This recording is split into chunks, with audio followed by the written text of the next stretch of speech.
ములుగు జిల్లా collector Divakara TS Medaram Shri Sammakka సారమ్మల దేవాలయం ప్రకారం అభివృద్ధి పనులను గురువారం క్షేత్రస్థాయిలో పరిశీలించారు. ఎస్ఎస్ మండలం మేడారంలో జరుగుతున్న ఈ పనులను ఆయన R&B ENC మోహన్ నాయక్తో కలిసి తనిఖీ చేశారు. ఈ సందర్భంగా ఆలయ అభివృద్ధి పనులలో వేగం పెంచి నిర్ణీత సమయంలో పూర్తి చేయాలని కలెక్టర్ అధికారులను ఆదేశించారు.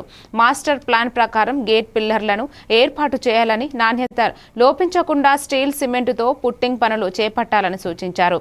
ప్రతిరోజు వచ్చే భక్తులకు ఎలాంటి ఇబ్బందులు కలగకుండా పనులను త్వరగా పూర్తి చేయాలని ఆదేశించారు. ఈ పర్యవేక్షణలో అదనపు collector CH Mahender ji, RDO Venkatesh, R&B engineering అధికారులు, ఎండోన్మెంట్ అధికారులు, కాంట్రాక్టర్, సంబంధిత అధికారులు పాల్గొన్నారు.